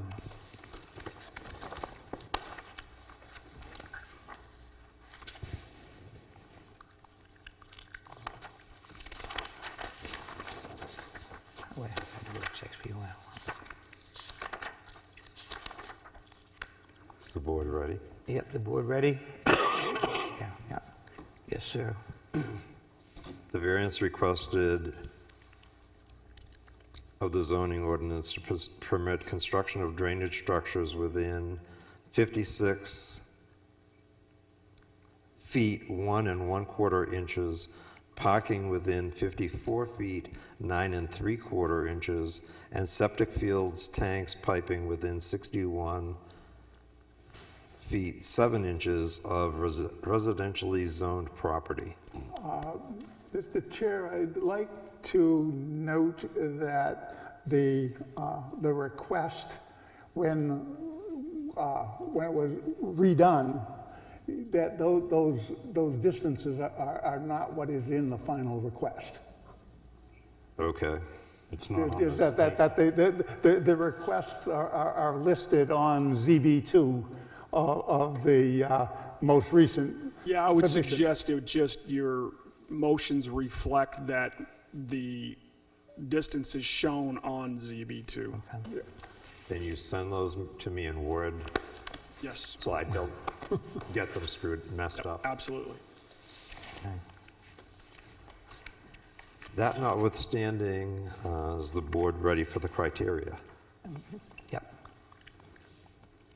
Mike's up there. Criteria 1, granting the variance would not be contrary to the popular interest because, according to the applicant, the proposed location of the improvements will not adversely impact any views to abutting properties, nor will it adversely impact any environmentally sensitive areas. Mr. Gibbs, do you agree? No. Town voted to have 200-foot structural setback, and most recently in the year 2020.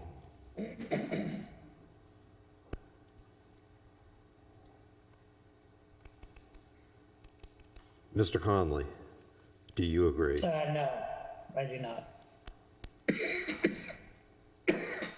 Mr. Hamill, do you agree? Again, what happens here is that some of the areas that are requested would meet the criteria, but when viewed as an entirety, they do not meet the criteria, especially in terms of, because it isn't just a few drainage areas that he's talking about. There's a major portion of road and parking lots that are all within the 200-foot setback. Thank you. Mr. Kozak? I also vote no. And my concern is that 200-foot setback that was voted on and re-voted on in 2009 and 2013. Criteria 2.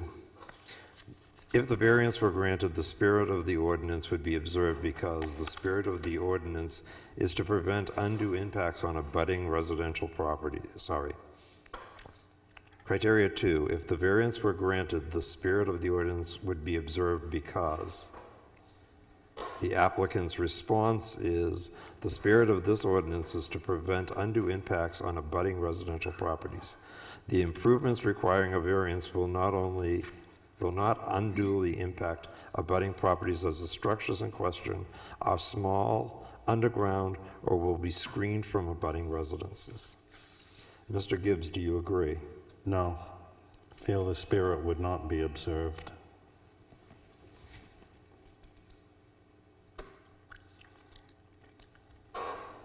Mr. Conley, do you agree? I do not. Mr. Hamill, do you agree?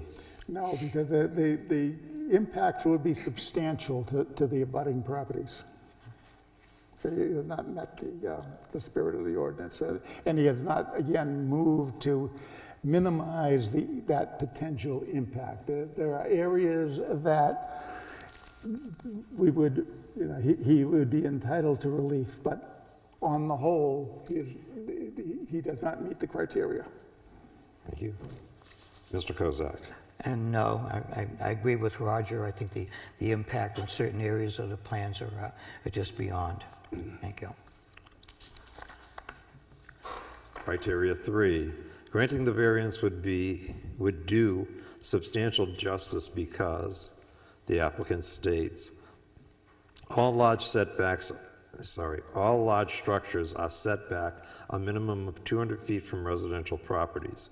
A 50-foot vegetative buffer is maintained, allowing minor support structures which are ground-based, will not adversely impact abutters, and does substantial justice to the applicant.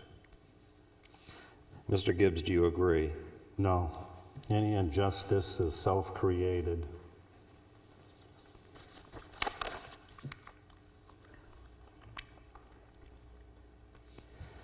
Mr. Conley? I do not. Mr. Hamill? Basically, he says that these structures will not impact the abutters, but parking lots and roads are very visible and noisy, and they will impact the abutters. Again, there are areas where he would be entitled to relief, but overall, he has not met the the criteria by trying to minimize that impact to the abutters. Mr. Kozak? I also vote no. I agree with Roger about the impact. I think you're right, Roger, that there's some areas that they could be allowed, but other areas that it will be tough for the abutters. Thank you. Criteria 4, if the variance were granted, the values of the surrounding properties would not be diminished because the applicant states the industrial projects with large buildings will be constructed with or without granting of this variance. Therefore, granting of the variance will not diminish surrounding property values.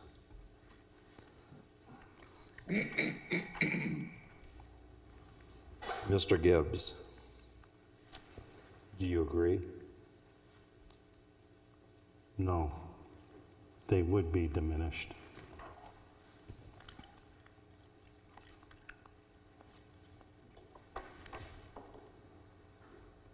Mr. Conley?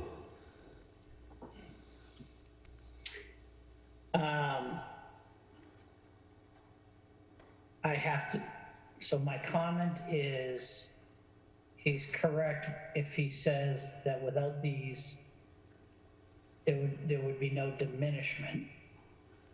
However, with these, I think these variances and I think with these variances, there would be a diminishment because the buildings would be there within the setbacks, but because of this, there would be a diminishment. So I have to disagree with that statement.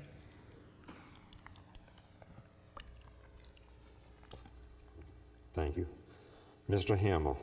Yeah, and I don't think the applicant has met the criteria because he hasn't shown any evidence, and one of the abutters did provide some evidence of diminished value by having these industrial buildings closer to the residential area. So therefore, it's even though the buildings themselves are not within the 200-foot setback, the other structures that support those buildings are, and I think there's some evidence has been presented that that would diminish values. Thank you. Mr. Kozak? And I would say no also. I definitely agree with Roger and the other members that the properties would be diminished in value.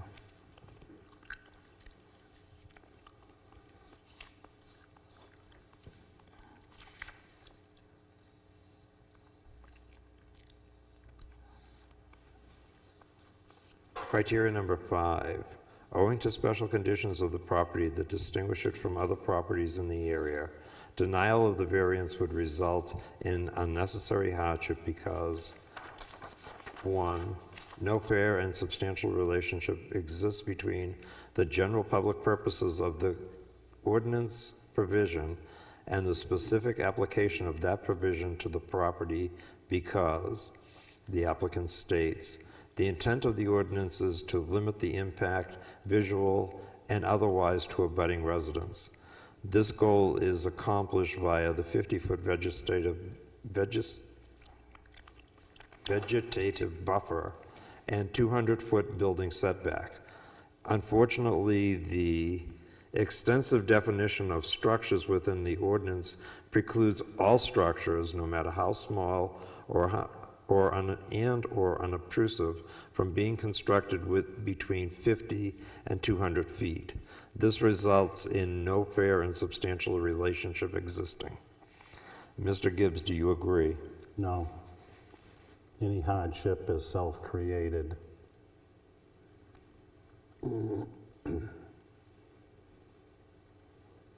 Mr. Conley, do you agree?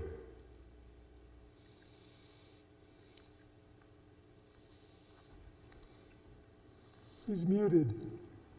Mr. Conley? My apologies. No, I do not agree. Mr. Hamel? Yeah, I do not agree either. I think there is a substantial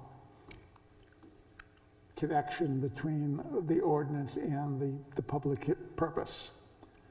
And Therefore, he has not met the requirements. Mr. Kozak? I also vote no for unnecessary hardship. I don't believe it's there.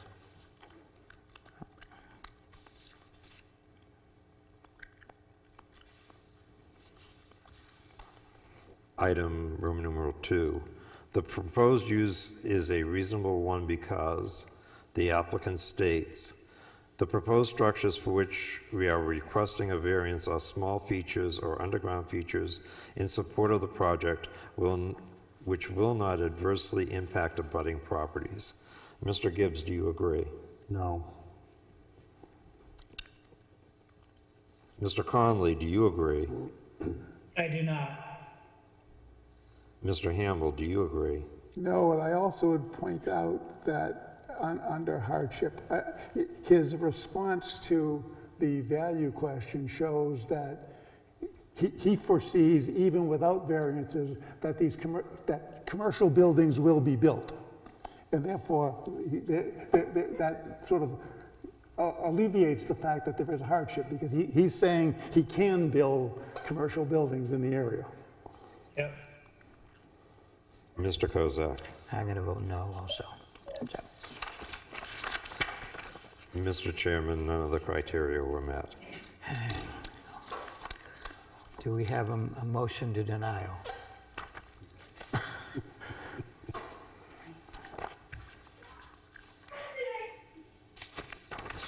Everybody looks, I guess I got to do it again. I make a motion that we deny the request for a variance from Section 25.1 for reasons that were stated. Okay. Second. Do a roll call. Mr. Gibbs, did you just second? Yes, Thank you. second, yeah. Do a roll call vote, please. Mr. Gibbs? Yes. Mr. Conley? Aye. Mr. Hamel? Aye. Mr. Kozak? Aye. That is a unanimous motion to deny. Vote is unanimous. Thank you, gentlemen.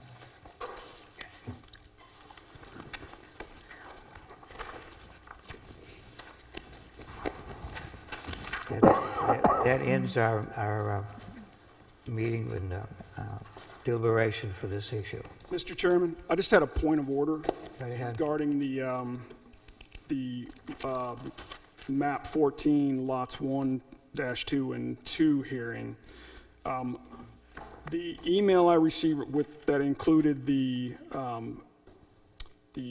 ZBA agenda indicated that no additional plans that were included in the after the 5, I believe it was 5-9, but wouldn't be accepted or heard by the planning or by the zoning board at that meeting.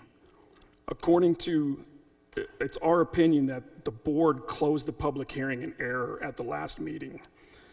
The board specifically requested information from the applicant. What was that requested information? The requested information included whether the location of the buildings could be moved, the amount of wetland impact, that we update the plans to include the aerial information for Sergeant Woods. So there was multiple things that were requested. The board, per its own requirements, must get answers to their satisfaction prior to closing the meeting. Excuse me 1 second. We reviewed the minutes. We didn't see anything in there about those requests. Who made those? Chairman, I would like to recuse myself from the discussion, but speak as an abutter. Okay, thank you. Yep. Yeah, I don't know if it was just casual talk or not. Jim and I talked this week when you sent that letter out that said there was additional information, but we can't seem to remember who asked for it. There was no motion of the board requesting additional information, information. yeah. There was no consensus of the board. Yeah. And actually, some of it doesn't even appear on the tape. No. So members of the board, specifically Mr. Gibbs, asked if we could move 2 of the buildings away from Sergeant Woods. So there's one that Mr. Gibbs indicates he remembers. Mr. is it Connolly? I'm Connolly, sorry. yeah. Asked if we could show the wetland impacts and the updated Sergeant Woods, which we have. So we submitted, we actually talked at the board meeting, the date for the resubmittal of those plans, which would have been 5/19. We submitted on 5/19. So when the board closed the public hearing without the answer to those questions, it was an error. So the public hearing couldn't have been closed. So the board has to accept that information because it was requested.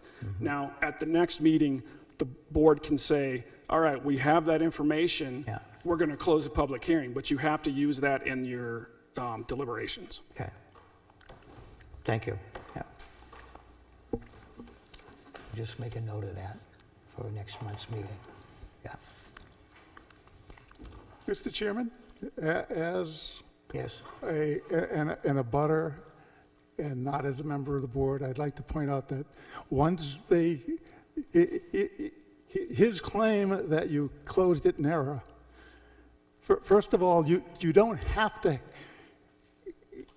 you're not required to hold the public hearing open. You can choose to close it when you feel you have enough information. Just because there was some question hanging out there doesn't mean that you can't close the public hearing. The other thing is to object to the closing of the public hearing shouldn't be done tonight. It should have been done a month ago.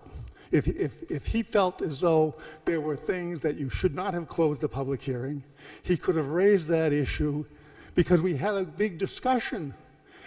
Because after you closed the public hearing, he began to speak again, and I interrupted him and basically said, the public hearing is closed, you can't take any more evidence. That's right. And he did not object to that at that time.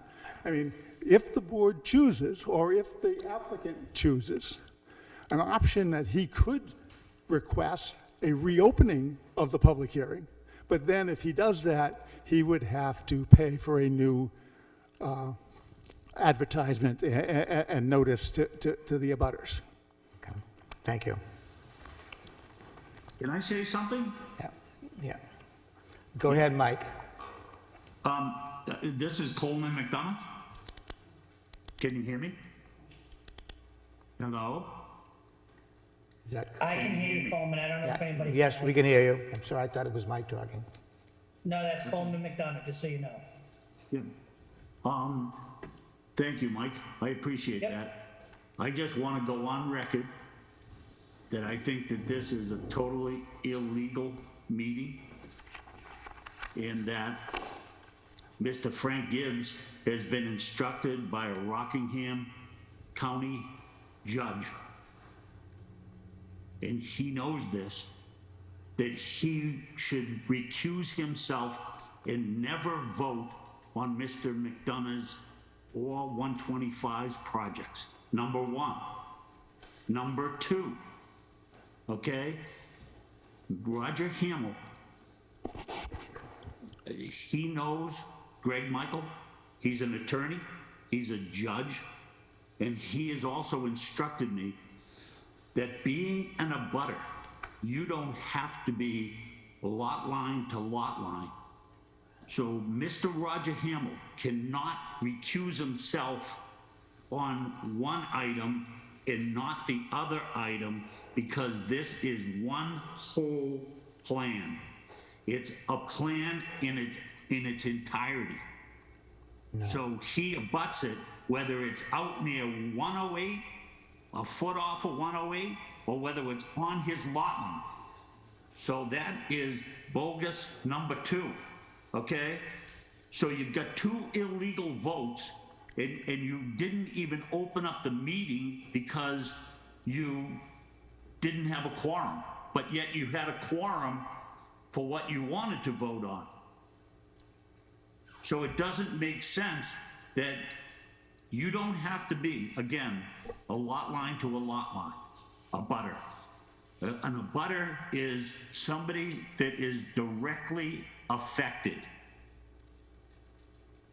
So I will tell you right now that there will be major litigation that will come down the road on 3 of your members for this meeting that was totally illegal. Thank you. You'll be served in person. So, Mr. Chairman, back to the point of order. Per the zoning board rules of procedure, number 13.5, paragraph 3, it indicates that once all questions and comments have been answered, the chair shall close the public hearing. So we obviously had questions and comments that weren't answered, that were requested by the board. So the closing of the public hearing, in our opinion, was an error. Okay, thank you. Thank you.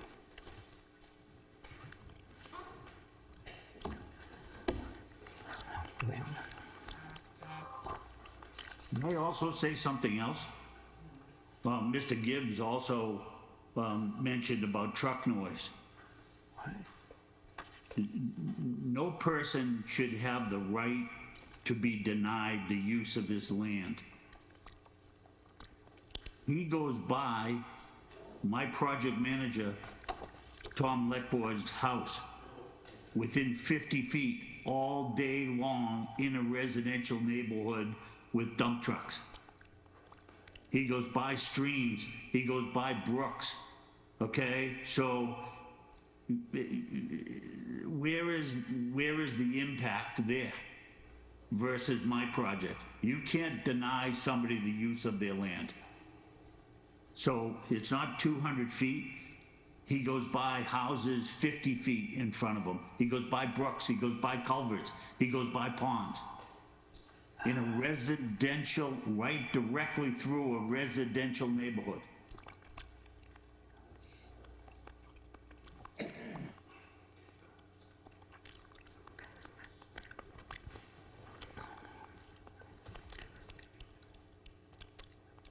We'll go on to our meeting.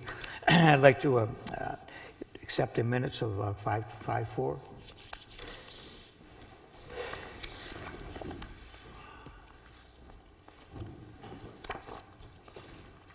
Let the record show that I've returned to the board. Thank you. Make a motion that we accept the minutes of May 4th. Second. Any comments about the minutes, Mike? No, at this time, I have no comments. Mr. Gibbs, did you second that? Yes. Thank you. Mr. Gibbs? Yes. Mr. Hamel? Yes. Mr. Conley? Yes. Mr. Kozak? Yes. Okay. And I think the only other thing we have left is to look at the Escrow Manifest. Right. Okay. Move to pay. Yeah, I looked at it at home. Everything looked fine. Yeah. Second that? Go ahead, Mike. Mr. Doggett, was that in my packet? Because I don't see it. I emailed that to you Monday night at around 9:30, 8:30. And, okay, so, yeah. I'm going to assume that that's good. I apologize. I've been sick. I apologize. And Mr. D. Gibbs, you second that? Yeah. Take a call. roll Mr. call. Gibbs? Yeah. Yeah, aye. Mr. Hamel? Aye. Mr. Conley? Aye. Mr. Kozak? Aye. That's unanimous. Adjournment at 9:30 p.m. on the 22nd. Actually, 9:31. So, can we have a board conversation, or do we want to? Yeah, let's give us a, No. you want, when the meeting's all done, Mike, do you want to continue on with questions or whatever? No, I'll wait till I'm in Have person. the meeting shut That's off. fine. Okay. Yeah. Yep. What the hell was all that shit about? Okay, you want to kill it? Yeah, I'm gonna mute.